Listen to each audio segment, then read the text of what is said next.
প্রিয় বন্ধুরা, এই মুহূর্তে আমরা এক কবর স্থানে হাজির হলাম। আপনারা দেখতে থাকুন। যে জায়গাটা এসেছেন এই জায়গাটার নাম হচ্ছে জাফরাগঞ্জ। এর ভেতরে আছে নবাব মীর জাফর তার পারিবারিককে নিয়ে পুরো 1100 সমাধি আছে এর ভেতরটায়। এখানে কিন্তু 1100 কবর আপনাদেরকে বলবো না, মেন কবরগুলো বলে দেবো। হাজারদুয়ারি যেটা দেখতে এসেছেন তার মালিকের এটা কবর আছে। এটা হচ্ছে হাজারদুয়ারি মালিকের কবর। মীর জাফরের হচ্ছে পঞ্চম বংশধর, ইনি বানিয়েছিলেন হাজারদুয়ারি প্যালেসটা, যেটা আপনারা দেখবেন তার মালিকের কবর। আচ্ছা, দ্বিতীয় কবরটা হুমায়ুনজার বাবা, এনার নাম হচ্ছে ওয়ালাজা। নবাবি করেছেন 3 বছর 1821 থেকে নিয়ে 24 অবধি।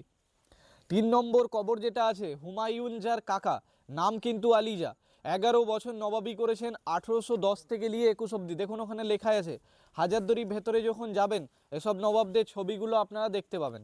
আচ্ছা, এটা হাজারদুয়ারির সামনে যে সাদা বাড়িটা দেখবেন বলা হয় ইমাম বাড়ি, ইনি বানিয়েছিলেন। এনার নাম আছে নবাব নাজিম ফেরাদুনজা। যেরকম প্রথম কবর দেখালাম হুমায়ুনজা, তার ছেলে এটা ফেরাদুনজা নাম আছে, হুমায়ুনজার ছেলের কবর এটা। চলেন সামনের দিক করে এটা এটা কার? এটা বলবো। মীর জাফরের 5টা ছেলে ছিল, সব থেকে বড় ছেলে ছিল মিরন। মিরনের কবর দেখতে গেলে যেতে হবে বিহার রাজমহলে কবর আছে। এই মিডিল লাইনে 4টে ছেলের কবর আছে। ওটা মুবারক দাউলা আছে, তারপরে আশরাফ দাউলা আছে, তারপরে সাইফুদ্দাউলা, এটা নাজেমউদ্দৌলা। এখানে পরস্পর 4টে ছেলের কবর আছে। আর একটার দেখতে গেলে যেতে হবে বিহার রাজমহলে কবর দেওয়া আছে। এখানে 4টে ছেলের কবর।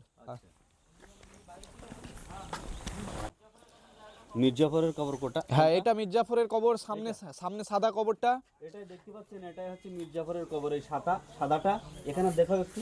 এটা হচ্ছে মীর জাফরের কবর। পাশে দুটো হচ্ছে কাকার কবর, ওনার নাম নজফ খান, এর নাম নজফি খান। মাঝখানে সাদা কবরটা মীর জাফরের, মীর মোহাম্মদ জাফর খান, শর্ট নাম মীর জাফর। যেরকম 1757-তে নবাব হয়েছিলেন, 1765 সালে মারা যান। ইনি 8 বছর নবাবি করেছেন। এটাই মীর জাফরের কবর আছে, সাদা কবরটা। আচ্ছা, এই কবরটা হচ্ছে মীর জাফরের বাবা, নাম কিন্তু সৈয়দ আহমদ হুসেন নাজাফি। এরা কিন্তু নজফ দেশের লোক ছিলেন, এখানকার না, বলে এদের টাইটেলটা নাজাফি। মীর জাফর মুর্শিদাবাদে 3টে বিয়ে করেছিলেন। দেখেন ওখানে প্রথম বউ সাহা খানম নাম আছে। এটা এটা এটা হ্যাঁ, ওটা প্রথম বেগমের কবর আছে সাহা খানম।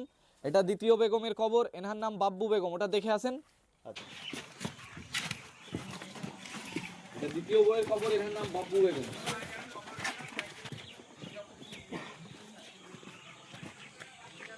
এটা গাছের গুড়ায় যে দুটো ছোট ছোট কবরগুলো, এগুলো কিন্তু পায়রার কবর আছে।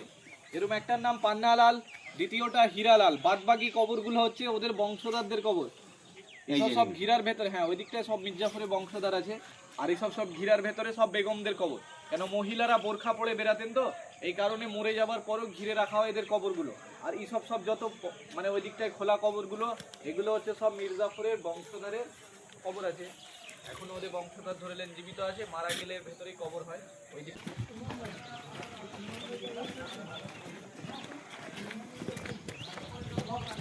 এটা এটা কার? এটা হ্যাঁ, এটা মির্জাফরের 7ম বংশধর, এনার নাম নাসির আলী মির্জা। কবরটা পুরনো ছিল, পরে এসে না বংশধর নতুন করে আবার বাঁধিয়ে দিয়ে গেছে।